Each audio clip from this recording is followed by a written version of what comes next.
Hello and welcome. We're thrilled to have you join us for today's insightful session as part of our Close the Gap campaign. At Economy, we're driven by a shared purpose to build a sustainable waste-free world. By working closely with our clients and our communities, we aim to conserve resources and promote economic growth through circular sustainable practices. This campaign is really a call to action. We're encouraging everyone to think circular and be part of the movement to close the circularity gap. As a global business, we're proud to showcase real-world examples of circularity in action. And today, we're shining a spotlight on one of the most impactful sectors, fashion and apparel. So today, to guide us through this important topic, I'm pleased to hand over to Caroline Ellis and Dennis Van Appleton, who will talk us through today's discussion. Hello and welcome again to our talk about driving circularity in fashion. The Circularity Challenge isn't, of course, just restricted to fashion, but today we're focusing on this sector and we want to talk about how Economy can help you develop circular economy practices into your operations and move towards a more circular business model. As a business, we help our clients stay ahead of the curve by developing and implementing innovative solutions that address recycling and reuse challenges and help navigate the complexities of the ever-changing compliance requirements. Our end-to-end solutions across our 3 loops or divisions, recycle, comply and reuse, help businesses bridge the circularity gaps, enabling them to make real progress towards their sustainability goals. The global economy is currently less than 10% circular, meaning 90% of natural resources are being wasted rather than reused, repaired or repurposed. This is a huge opportunity for everyone, and through our Close the Gap campaign, our aim is to make the circular economy more engaging and accessible for everyone. Can move on to our next slide, please. To set the backdrop in a bit more detail, here's some stats.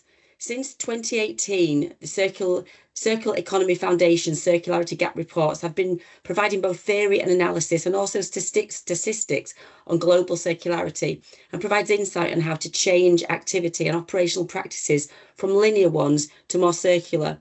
According to the Circularity Gap report, the circular economy has been gaining more interest. There are 3 times more debates and discussions on this topic than there were 5 years ago, but we're not yet seeing a positive impact. So unfortunately, despite this increase in interest, the rate of global circularity is falling. There are a few more stats here for you. The volume of secondary materials consumed by the global economy actually decreased from 9.1% in 2018 to 7.2% in 2023, and we've even seen a further drop to 6.9% in 2024. So that's a drop of over 24% in just 6 years. It's worth noting that the total volume of secondary materials consumed is gently increasing. However, the volume of virgin materials coming onto the market is fast outweighing the good work that's being done. So something has to change. Next slide, please. So what does this mean for the fashion sector and what can we do to positively impact that change? Next slide. So the fashion textile industry is entering a period of transition and there is a growing call for change in how we design and produce. So moving away from the fast fashion model and towards fashion made to last longer. It's about increasing the use of recycled materials and enabling the opportunity to extend the life of a product through resale or reuse. So this change involves our own behaviours as producers and sellers and also the behaviours of our consumers. This will be underpinned by legislation, and while some brands are established on this journey, many others are at the beginning, but it's good news that we're all gaining momentum. The changes in legislation can seem incredibly daunting, and your first question might be, where do I start? But we could look at legislation as an enabler and make change happen fast and actually increase the speed at which the process of change occurs and give everyone a level playing field. So where do you start? Next slide, please. So legislation is going to change, and although we don't really have a definitive timescale on this yet, this does mean that you shouldn't be waiting for that elusive date. You need to start those discussions early. You need to start the discussions internally and engage with internal stakeholders. Everyone needs to be on this journey together to make the circular process one that starts to take shape, grows momentum and becomes normality. Collaborate. you're not alone. This is not an individual problem. We're all in this together, and only when we work towards the same goal can we really make a difference. Transparency and data is key. Understand your product, how it's made, what it's made from, and where it was made, and its journey through its whole supply chain and onward use. We are likely to see the introduction of digital passports by 2030, and although it may seem daunting at first, by having this transparency, it means that we have the knowledge and clarity that will help us further understand the way in which we produce and consume, and therefore start to make informed decisions. We need to encourage circularity through design to enable the product lifecycle to be extended through repair, reuse, and recycling. And above all else, start that process now. Don't wait till legislation is upon us. Begin that process and start those discussions straight away. And now I'd like to hand over to Dennis to take you a little bit more through how Economy can help you with this. Thanks, Caroline. Thanks for sharing these insights around driving circularity for fashion. And I'm happy to dive a little bit deeper in how Economy can support the fashion brands with a closer gap challenges. And of course, we are very happy that we are able to offer an impressive portfolio of services which can help fashion clients reaching their sustainability targets. And the beauty of our solution is that they are not limited to only the end of the life stage, but really they already start at the beginning and the design of a product. So the close the gap results are heavily impacted by choices made early in the decision of production and design. And this is also closely connected with current and future obligations for our fashion clients. EPR Textile is getting traction globally and is very much, we are very much ahead of the game, and we are a front runner in offering solutions for these current and upcoming obligations. We also have the tools to predict the impact of improving your design process on EPR Textile, which again underlines the importance of including design and production stakeholders early on in the process. Upcoming changes will also create opportunities for fashion brands.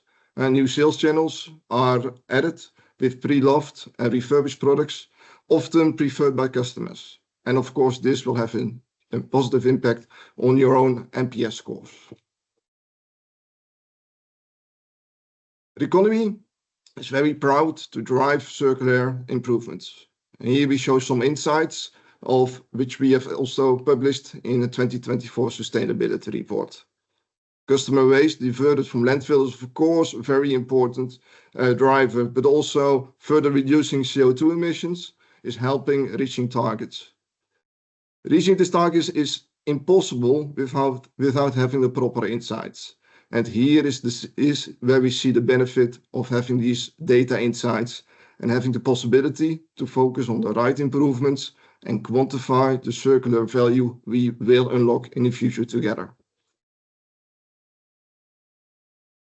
Within the Economy, we have these 3 loops, which Caroline already touched on. These loops are supporting our clients in their areas of expertise. With our Recycle division, we offer waste and resource management services focusing on improving end-of-life processes.